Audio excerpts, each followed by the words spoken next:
వికారాబాద్ జిల్లా బొమ్మిరాజ్పేట్ మండలం విద్యావనరుల కేంద్రంలో అంబేద్కర్ విగ్రహానికి పూలమాలలతో ఘనంగా నివాళులు అర్పించారు.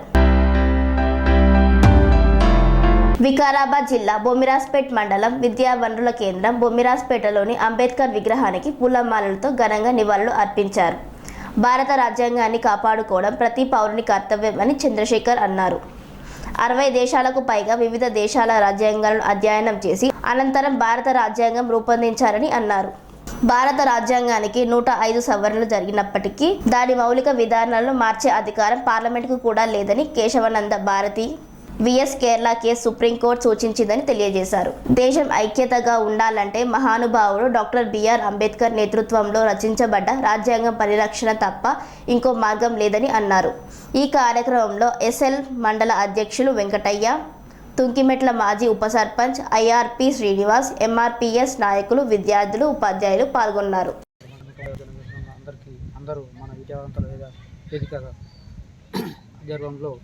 మన మిత్రులు, సోదరులు, మన పెద్దవాళ్ళందరికీ ధన్యవాదాలు తెలుపుకుంటుంది. పత్రిక విలేకరులకు ధన్యవాదాలు తెలుపుకుంటూ ఈరోజు జయంతి ఉంది, 133 సంవత్సరము. ఆ జయంతి సందర్భంగా అందరికీ కృతజ్ఞతలు, అందరికీ శుభాకాంక్షలు తెలుపుకుంటూ ముగిస్తున్నాను. అంబేద్కర్ గారి యొక్క జయంతి సందర్భంగా బొమ్మిరాజ్పేట ఎంఆర్సి ఆవరణలో తెలంగాణ విద్యావంతుల వేదిక, ఉపాధ్యాయ సంఘాలు మరియు ఎస్ఎల్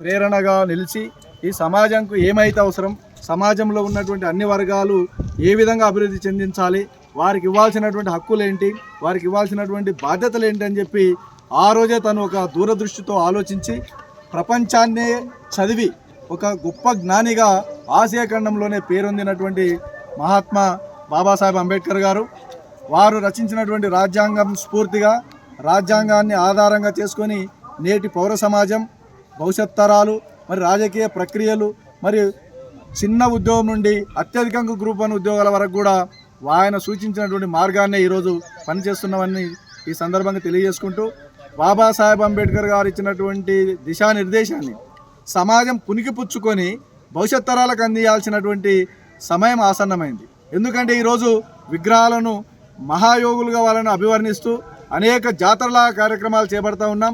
మరి వారు అందించినటువంటి సందేశాన్ని సమాజానికి ఇచ్చుట్లో ఇంకా కొంత వెనుకబడి ఉన్నామని అనిపిస్తూ ఉన్నది. నేటి తరానికి ముఖ్యంగా రాజ్యాంగ సోయి అవసరం, రాజ్యాంగ స్ఫూర్తి అవసరం. రాజ్యాంగం ఉన్నటువంటి హక్కులు, విధులు, విధానాలు భవిష్యత్ తరాలకు అందించాల్సినటువంటి బాధ్యత మనం అందరం తీసుకోవాలి. ఎందుకంటే బాబాసాహెబ్ అంబేద్కర్ గారు పడినటువంటి కష్టాల్లో మనం పడుతున్నటువంటి కష్టము 0.01% కూడా కాదు. ఆయన అవమానాలు భరించిండు, ఆర్థిక భారాలను భరించిండు, సామాజికంగా వచ్చేటటువంటి అఘాయిత్యాలను భరించిండు. మరి సమాజం తన మీద వేస్తున్నటువంటి మచ్చలను కూడా ఆయన లెక్క చేయలేదు. సమాజంలో అనేకమైనటువంటి సమస్యలను ఎదురొడ్డుకొని ఆయన వాటిని అధిగమించి తన యొక్క మేధా సంపత్తిని ఎక్కడ కూడా కించిత్తు కూడా ఎక్కడ కూడా అవహేళనకు గురిగానీయకుండా దాన్ని సమృద్ధిగా సంపూర్ణంగా ముందుకు తీసుకుపోయి ప్రపంచ దేశాలన్నింటినీ కూడా అధ్యయనం చేసి నా భారతదేశంలో ఉన్నటువంటి బడుగు బలహీన వర్గాలన్నీ కూడా ఏ కోశాన కూడా అనగబడనివ్వకుండా, అనగదొక్కనీయకుండా వాళ్ళ ఒక వెన్నుదన్నుగా ఒక చదివే ఒక ఆయుధంగా మనకు అందించినటువంటి రాజ్యాంగాన్ని మనం అందరం కూడా ముందుకు తీసుకుపోవాలి. ఈరోజు మనలాంటి బడుగు బలహీన వర్గాలందరూ కూడా రాజకీయంలో కానీ సమాజంలో కానీ కొంత గౌరవింపబడుతున్నారంటే బాబాసాహెబ్ అంబేద్కర్ గారు పెట్టిన భిక్ష అని చెప్పి నేను ఈ సందర్భంగా తెలియజేసుకుంటూ, మరి ఇక మిగతా పెద్దలు మాట్లాడాల్సి ఉంది. రాజ్యాంగంలో మరి ఆయన పొందుపరిచినటువంటి అనేక అంశాలను మనం క్షుణ్ణంగా చదవాల్సినటువంటి అవసరం ఉంది.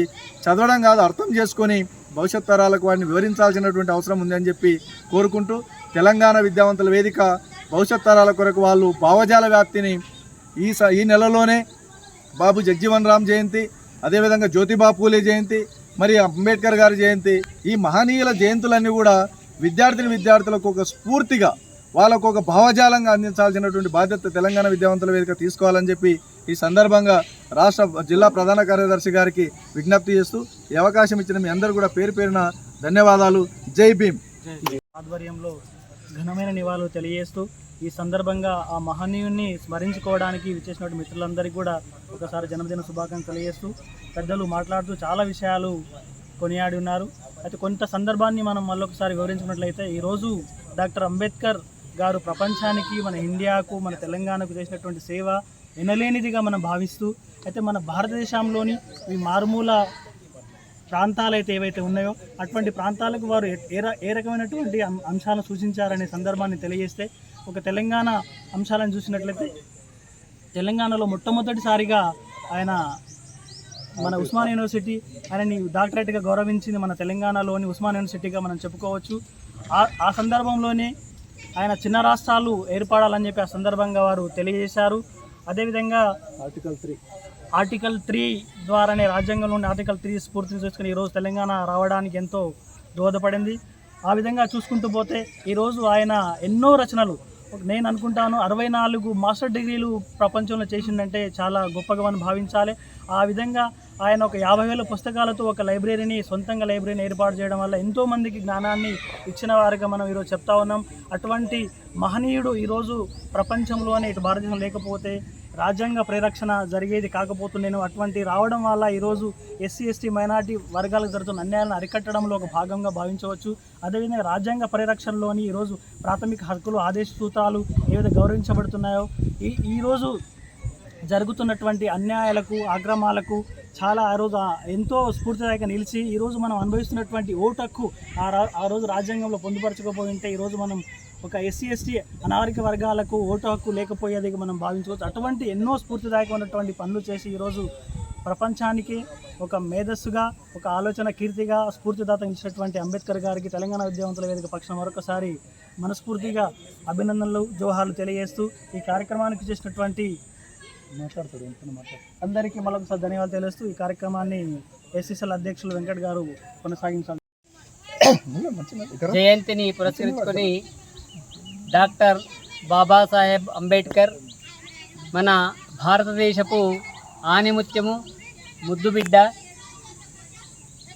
బహుభాషా కోవిదుడు, విద్యావేత్త, తత్వవేత్త, మరి అన్ని రంగాలలో మేటి పాత్రను పోషించినటువంటి డాక్టర్ బాబాసాహెబ్ అంబేద్కర్ గారు మన దేశానికి ఒక వరంలాగా బడుగు బలహీన వర్గాలు, సబ్బండ జాతుల యొక్క ఆత్మ గౌరవాన్ని కించిత్ కూడా మరి కించపరచకుండా ఆత్మగౌరవాన్ని ఎట్లా నిలబెట్టాలనే అంశంపైనే ఆయన విద్యార్థి దశ నుండే ఎన్నో పరాభావాలను అనుభవించి మరి ఆ రోజుల్లోనే ఆయన పిహెచ్డి చేసిండంటే ఆయనకున్నటువంటి విద్య పైన మక్కువను మనం అందరం కూడా అర్థం చేసుకోవాలా.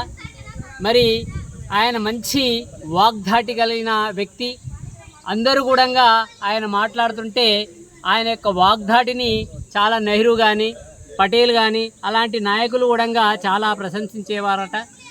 మరి ఆయన భాష పైన ఉన్నటువంటి మక్కువ అనార్గాలంగా మరాఠీ భాషనే కాకుండా ఆంగ్లాన్ని, జర్మనీ ఇట్లా ఎన్నో భాషల్లో అనార్గళంగా మాట్లాడి తన యొక్క వాక్పటిమను, భారతదేశాన్ని యొక్క ఔన్నత్యాన్ని ప్రపంచ దేశాలకు అందించినటువంటి గొప్ప విద్యావేత్త డాక్టర్ బాబాసాహెబ్ అంబేద్కర్ గారి యొక్క ఆత్మవిశ్వాసాన్ని మనము ఆదర్శంగా తీసుకోవాలి.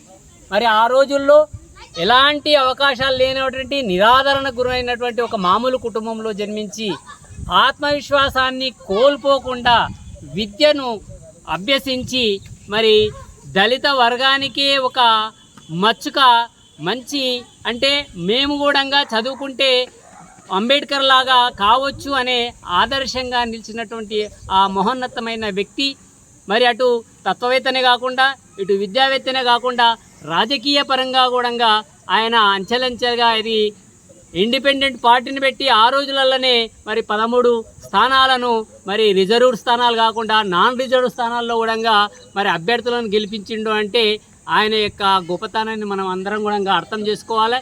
కాబట్టి మనం అందరం కూడా ఈ రోజుల్లో బడుగు బలహీన సబ్బండ వర్గాలు అంబేద్కర్ గారి యొక్క ఆదర్శంగా తీసుకొని మన యొక్క ఆత్మవిశ్వాసాన్ని కోల్పోకుండా మంచి విద్యను అభ్యసించి మరి భావితరాలకు మనం మంచి మన భారతదేశం యొక్క ఔన్నత్యాన్ని మనం కాపాడవలసిన ఔన్నత్యము మనకెంతో ఉంది. కాబట్టి ఆయన యొక్క భావజాలాన్ని ఇంకా గ్రాస్ రూట్లో క్షేత్రస్థాయిలో మరి బడుగు సబ్బండ వర్గాలకు ఈయన యొక్క జీవిత చరిత్రలను మరి విద్యార్థులకు తెలియజేసి ఆయనను ఆదర్శంగా తీసుకొని మనం అందరం కూడా ఆయన యొక్క బాటలో నడుస్తూ మరి అన్ని వర్గాలకు రాజ్యాంగంలో మనకు పొందుపరిచినటువంటి హక్కులు కానీ మరి ఆ హక్కులను ఎట్లా కాపాడుకోవాలి, మన యొక్క ఔన్నత్యాన్ని, ఆత్మవిశ్వాసాన్ని, ఆత్మగౌరవాన్ని ఎట్లా పెంపొందించుకోవాలని ఆయనను ఆదర్శంగా తీసుకొని మనం అందరం కూడా ముందుకెళ్ళాలి. భారతదేశంకి వచ్చినటువంటి గొప్ప బిడ్డను అందించినటువంటి వాళ్ళ తల్లిదండ్రులకు కూడా మనం ఈరోజు వాళ్ళని స్మరించుకుంటూ బాబాసాహెబ్ గారి యొక్క అడుగుజాల్లో మనం శ్రీ అవధూతాశ్రమము బోధానంద సత్యారామూర్తి ఆర్యుల గోసేవాశ్రమము మరియు వృద్ధాశ్రమము పడాల.